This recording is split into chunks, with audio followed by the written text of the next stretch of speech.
जय श्री कृष्णा। एक बार सूरदास जी किसी भजन कीर्तन में जाने के लिए रास्ते से होकर जा रहे थे। सूरदास जी तो अंधे थे, लेकिन अंदाजे से अपनी लाठी के सहारे जा रहे थे। तभी अचानक से हवा पलटी और सूरदास जी रास्ता भटक गए और एक कुएं में जा गिरे और लटक गए। अब सूरदास जी ने कुएं में ही कीर्तन करना शुरू कर दिया।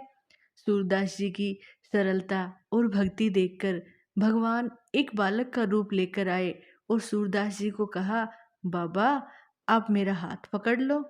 सूरदास जी समझ गए कि आ गए मेरे गिरधर गोपाल। सूरदास जी कहते हैं कि मैं तो अंधा हूँ, मुझे आपका हाथ कहाँ से दिखाई देगा, लेकिन आपको तो मेरा हाथ दिखाई दे रहा है, तो आप ही मेरा हाथ पकड़ लीजिए। अब सूरदास जी का भगवान ने हाथ पकड़ लिया और सूरदास जी को बाहर निकाल लिया। अब सूरदास जी ने भगवान का हाथ पकड़ लिया।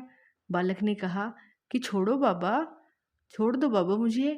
सूरदास जी ने कहा कि भगवान बड़ी मुश्किल से आप मिले हो, अब मैं आपको छोड़ूंगा नहीं, अब मैं आपको बिल्कुल नहीं छोड़ने वाला हूँ।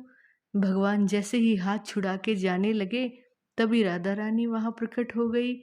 सूरदास जी ने माता को भी पहचान लिया। भगवान श्री कृष्ण राधा को रोकने लगे, बोले मत जाओ, उनके पास बाबा पकड़ लेंगे, मत जाओ। सूरदास जी ने राधा रानी के पैर पकड़ लिए और उनके हाथ में राधा रानी की पायल आ गई। तब राधा रानी ने सूरदास जी की भक्ति से प्रसन्न होकर उनको उनकी आंखें लौटा दी। सूरदास जी ने जी भरकर श्री हरि और राधा रानी को देखा।